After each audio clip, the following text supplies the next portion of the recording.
Boa noite a todos. Obrigado pelo convite da casa. Obrigado pela oportunidade de ficar mais famoso também, né? No final, né? Está sendo gravado. Pois é, hoje do capítulo 13 do Evangelho segundo o Espiritismo, que a mão esquerda ou direita não veja o que faz a outra, no sentido de que da benevolência, da caridade verdadeira, daquela que não fica esperando retorno. Jesus, inclusive, no próprio capítulo, tem uma passagem que ele fala para que não convidemos para a nossa festa os nossos amigos, os nossos parentes, os familiares, e sim aqueles que têm real necessidade.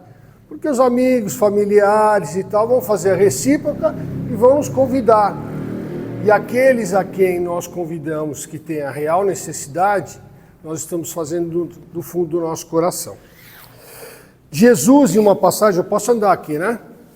Jesus, em uma passagem importante, nos falou o seguinte: tenhais paz em mim.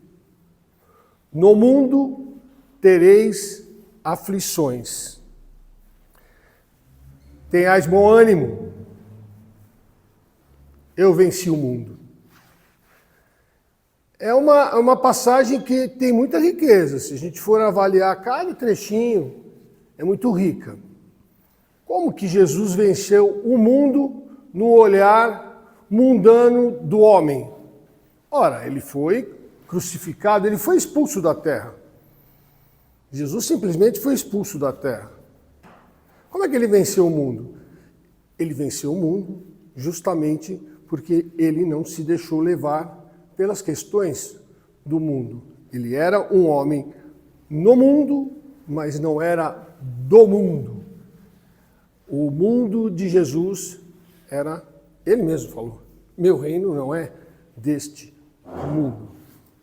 Mas ele estava falando que teríamos aflições. E nós temos realmente aflições. E o Allan Kardec faz uma reflexão, e é uma reflexão mesmo. Porque ele conta até uma história de uma senhora com a filha e assim por diante. Mas o mais importante é que ele fala das questões que a humanidade, o homem, se preocupa muitas vezes com os grandes flagelos. Então, aconteceu um problema aqui, próximo da gente, aqui em Paraisópolis, com aquele incêndio e tal, aí todo mundo se cotiza, vai lá e ajuda. É óbvio que nós temos que ajudar, mas o Kardec está fazendo uma outra exortação aos infortúnios ocultos, que são aqueles infortúnios que estão acontecendo com o nosso vizinho, que estão acontecendo muitas vezes na nossa família e nós não estamos sabendo. Nós estamos preocupados, muitas vezes, aquela pessoa com quem nós temos uma diferença. Esses são os infortúnios ocultos. Na instrução dos Espíritos tem lá caridade material, caridade moral. Caridade material, a cesta básica. Caridade material, que eu até convido a todos para participarem, porque é muito bom. A feijoada. E assim vai. Mas, na verdade, a caridade mais importante, segundo o Cristo, é a moral. Segundo Allan Kardec, a caridade, segundo Jesus, e não está em ordem de grandeza, mas é indulgência, perdão das ofensas e benevolência para com todos. Essa é a caridade de Jesus. É a verdadeira caridade. O Chico Xavier foi o apóstolo da caridade. Se o Chico Xavier foi tão conhecido e tão reconhecido por nós espíritas, muito por conta da vasta literatura que ele nos deixou, quase 500 livros, vai passar, porque tem muito material dele ainda por aí. obviamente, que ele deixou o material e eles estão, de vez em quando, editando um livro ou outro. Mas o que mais notabilizou o Chico Xavier é que ele foi respeitado por todos. Não foram os livros. Para os espíritas, é importante a literatura espírita. Muito importante. Hoje, filmes e filmes e filmes. Nosso Lar vendeu milhões. Mas o que foi mais importante que ele conseguiu, de uma forma simples e clara, ter o respeito de todas as pessoas, foi a caridade. O Chico Xavier, o dia do Chico Xavier devia ter umas 72 horas. Porque o que aquele homem fazia não dava para um ser humano normal. Ele trabalhava, cuidava da família, ia trabalhar no centro espírita e todos os dias, ele saía para fazer um trabalho de solidariedade. Todos os dias. Ele morou em Pedro Leopoldo até 1959, quando ele mudou para Uberaba. Logo que ele mudou para lá, já começou a ir nas comunidades, fazia o evangelho no lar 4 ou 5 vezes por semana. Ele saía lá na casa dele, do trabalho, do centro espírita, e ia na casa das pessoas, fazia o evangelho no lar e levava ainda leite e pão que as pessoas que iam com ele doavam. Todos os dias ele fazia isso. Foi por isso que ele foi reconhecido. Uma dessas pessoas, e é interessante o seguinte, a vida dele foi uma vida de benevolência. Não eram esses momentos só da caridade material ou da moral, porque ele levava o evangelho, mas a vida dele. Porque as pessoas passavam aí na casa dele. Depois que ele se aposentou, então, o povo vivia lá. Chico Xavier, segundo seus biógrafos, era uma pessoa muito alegre. Ele tinha o bom ânimo que Jesus falava. E a vida dele foi fácil? Não. A saúde dele era muito complicada.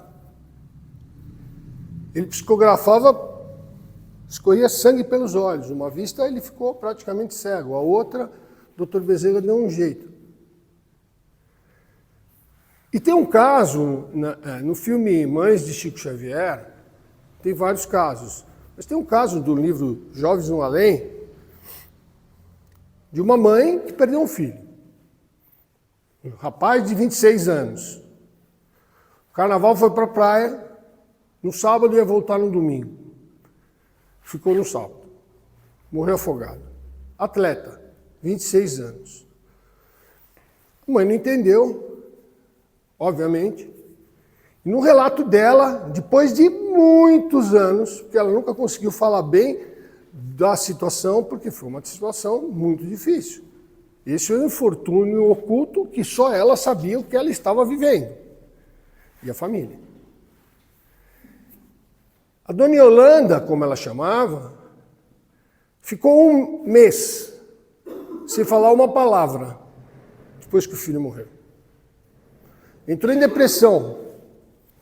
Palavras da própria. Está até gravado isso. E ela era católica. Era devota. De uma família que tinha uma boa condição financeira na época. E aí, ela foi ficando muito triste. O marido também depressivo. Eles tinham 4 filhos, uma família italiana. Tem algum telefone tocando, eu acho. De uma família italiana, ele era o filho do meio, 3 meninas. Então ele era o especial ali, era o Augusto César, o Gusto, ou Guto, como chamavam. E ela ficou muito tempo numa tristeza profunda. E uma amiga dela, num determinado momento, passado alguns meses, falou para ela, olha, vamos fazer uma coisa, vamos até o Chico Xavier. Lá ele traz mensagem dos filhos, das jovens, né? Pode trazer uma mensagem, pode acalentar seu coração. E ela não quis ir.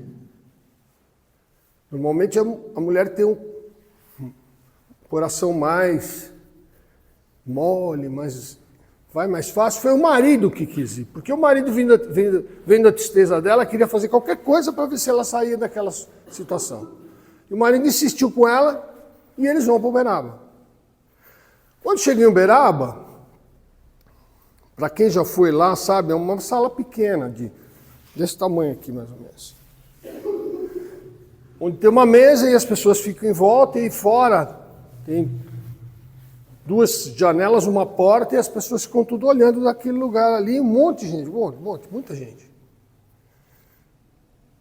E ele então chegou cedo e ficou numa janela. E ela começou a reparar que o Chico Xavier estava olhando para ela direto, olhava para ela, fazia uma coisinha, olhava para ela. Ela começou a ficar incomodada. Puxa, por que esse homem está olhando tanto para mim? Ele olhava para ela. Até uma hora que ela pegou e mudou de janela. Falou, deixa eu ver, acho que ele está olhando para outra pessoa aí, eu estou achando que é para mim. Foi para outra janela, Chico Xavier começa a olhar para ela.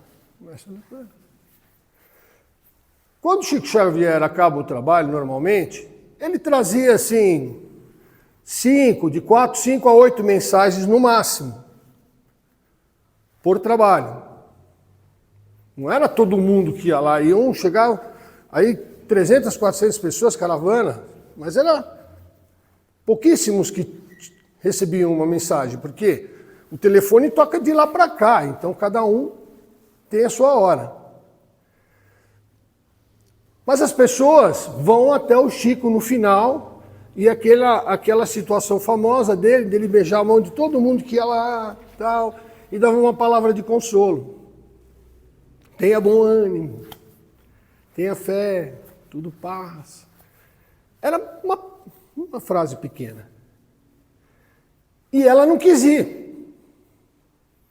Mas novamente o marido falou, não, nós vamos até aqui, agora você vai lá. E ela entrou na fila. Quando ela entrou na fila, chega a vez dela, Chico Xavier fala para ela, Dona Yolanda, eu te conheço. A mulher falou, ué, o homem sabe meu nome e ainda diz que me conhece. Ficou encafifada. Olha, o seu filho Gusto, ela já ficou mais encafifada, porque sua família chamava ele de Gusto, e ela nunca tinha visto o homem na vida, nunca tinha falado com ele. Não pôde trazer uma mensagem, porque ele foi trazido aqui, mas ele ainda está se restabelecendo, 6 meses depois disso. Está se restabelecendo, mas ele diz que está bem e que a senhora, nas suas preces, ore por ele com alegria, com bom ânimo e faça caridade. Faça caridade para construir um caminho. Aquilo tocou profundamente a Dona Yolanda. E ela passou aí, então, uma vez por mês, para Uberaba, para receber uma mensagem do Chico, do Augusto César. E foi rápida a mensagem do Augusto César. 4 anos depois. 4 anos depois. Só que nesses 4 anos, mudou a situação. Ela começou a ir no Chico Xavier, lembrou de um trabalho que o Augusto César fazia, que ele começou fazendo para os funcionários da casa dela, que trabalhavam, depois fez em alguns trabalhos, que era uma cestinha, uma sacolinha de Natal, onde tinha um tênis, um brinquedo e uma roupinha. E ela, então, quando começou a ir para lá, viu que o Chico Xavier ia nesses lugares e levava muitas coisas para as pessoas e fazia um trabalho à sombra do abacateiro. Ele ia lá contar história para as crianças, ficava criançada lá, mais de 400 crianças numa comunidade lá de Uberaba. Ela falou, puxa, vou multiplicar isso. Não tinha recebido a mensagem ainda, mas começou a mudar a vida dela. Ela começou, através da fé, daquela pequenina mensagem, e o Chico falava para ela, tenha paciência. Uma vez ela chegou para o Chico e falou assim, será que meu filho virou analfabeto? Não sabe escrever? Não me traz mensagem nenhuma? O Chico falou, tenha calma, vai com calma que está tudo bem, ele está lá, ele está bem e tal. E 4 anos depois, então, ela recebeu a mensagem. E qual que era a mensagem? A mensagem é que estava tudo bem, que a vida é eterna, que o amor é a grande bênção que nós levamos para a nossa vida espiritual e para que ela difundisse esse amor, que ela espalhasse esse amor através da caridade. E ela já estava fazendo aquele trabalho. Pouco tempo depois ela fundou um centro espírita, fundou lá uma instituição que também hoje é uma fundação que ajuda pessoas que sofrem uma perda dessa natureza, e tal, fez muita coisa. E começou a fazer sacolinha de Natal que tinha época que ela conseguia arrecadar 30 mil, 40 mil, começou a espalhar para todo lugar, vinha para São Paulo e falou para o Chico. E aí o que acontece? Por que a vida do Chico era uma vida de benevolência o tempo todo? A partir do momento que ela começou a ir toda semana, todo mês, ela começou a ir na sexta-feira. Na sexta-feira, ela ia para a casa do Chico. E aí conversava um pouco com ele, o trabalho ia ser no sábado. Muitas pessoas iam lá, fazia fila na porta, tudo para conversar com o Chico, falar de coisas banais. Banais no sentido de que eram coisas corriqueiras na nossa vida. Mas que o Chico, com aquele amor dele, com aquela benevolência, ele falava, não, fica tranquila, tal, estou com dificuldade financeira, estou tendo problema com meu filho, estou brigando com ele. Blá, blá. E o Chico lá, as pessoas iam até ele na casa onde ele morava, que virou lá, inclusive, um museu. A partir desse tempo, ela passou aí toda semana. E aí ela ficou íntima do Chico mesmo. Ela ia na casa dele, só não dormia lá porque não tinha lugar, era uma casa pequena. Mas a vida dela mudou.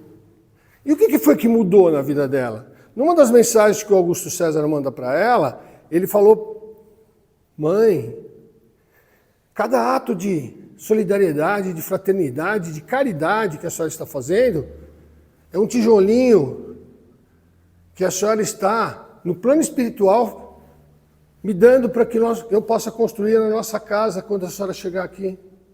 Para nós morarmos juntos. Cada sacolinha de Natal é um tijolinho. Cada ação.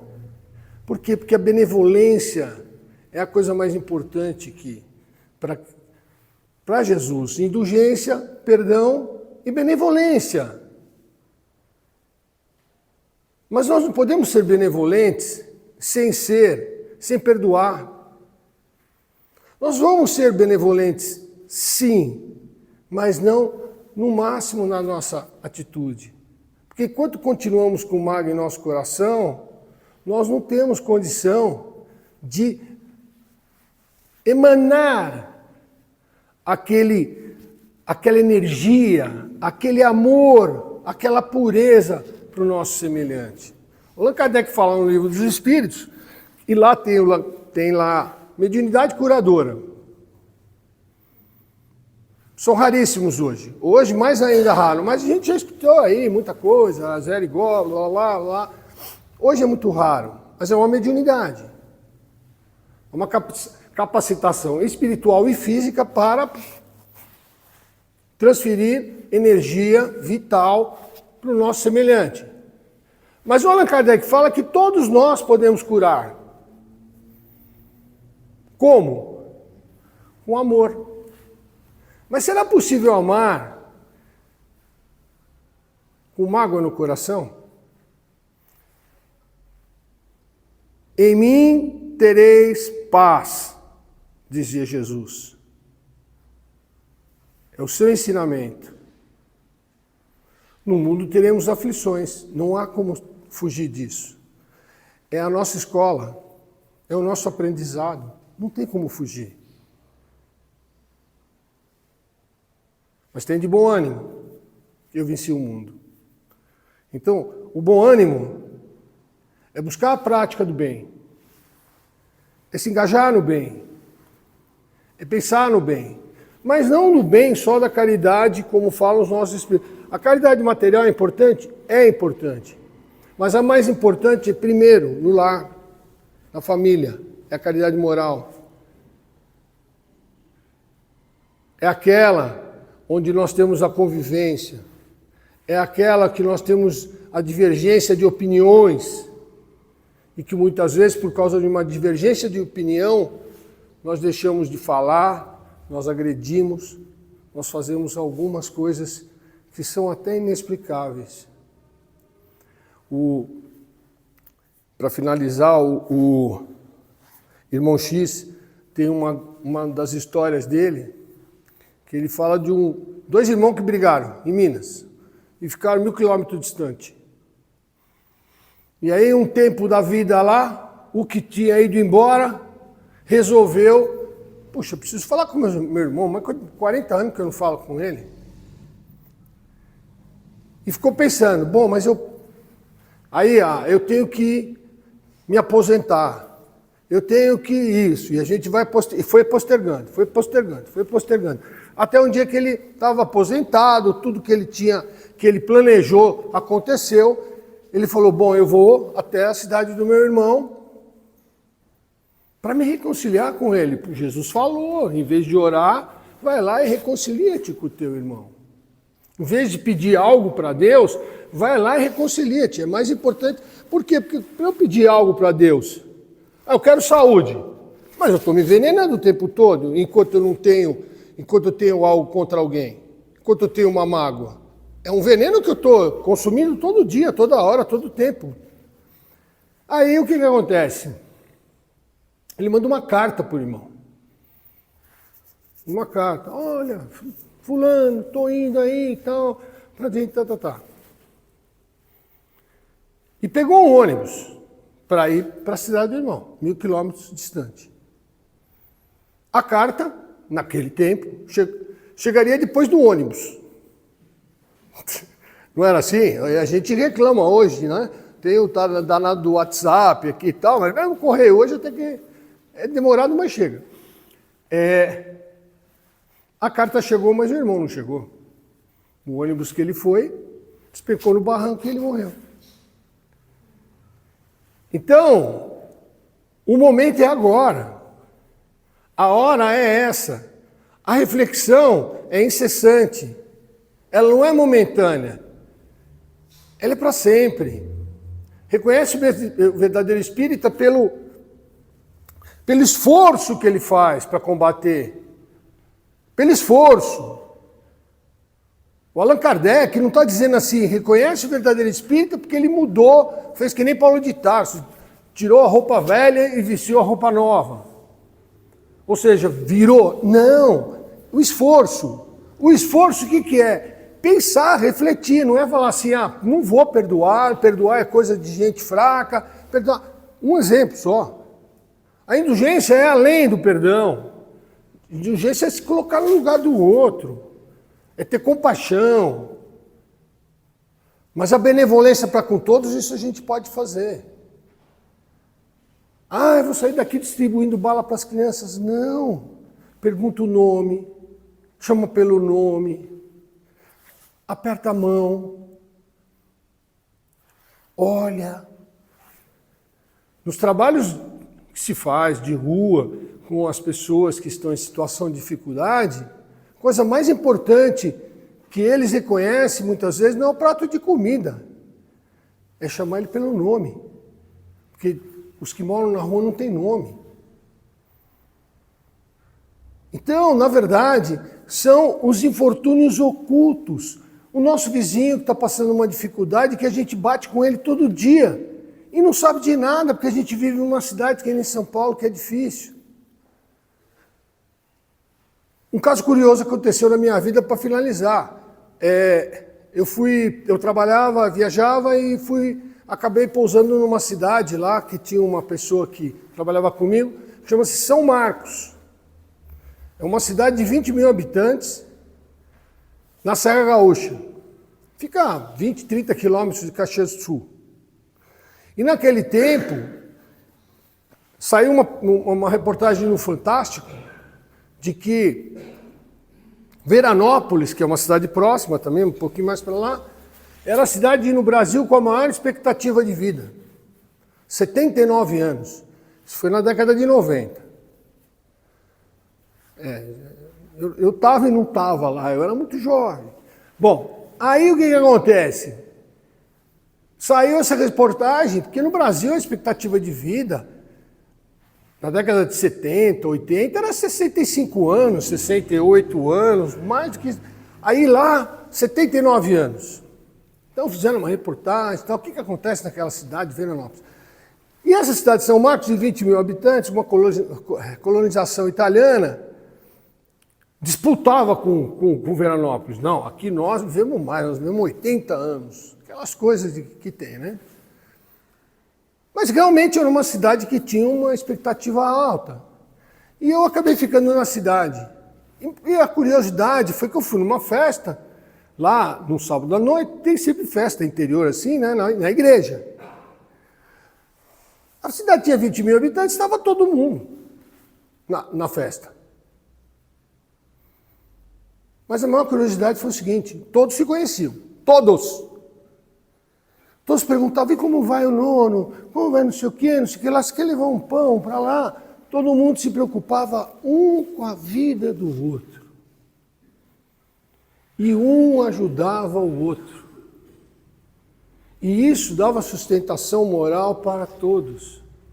Não importava se comia porco, que era com gordura, se comia massa, se comia não sei o quê, porque o próprio Jesus falou, não é o que entra, é o que sai pela boca que faz mal.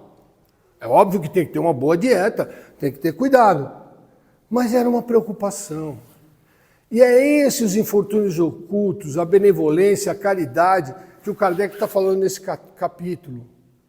Ou seja, aquela que está do nosso lado, mas a gente não enxerga. Aquela que está ao nosso alcance, mas a gente não enxerga. Aquela que nós temos chamados todos os dias, chamados de Deus, para que nós possamos fazer a caridade. E não é dar algo, não, é sorrir, é olhar, é respeitar, é refletir, é pensar que nós somos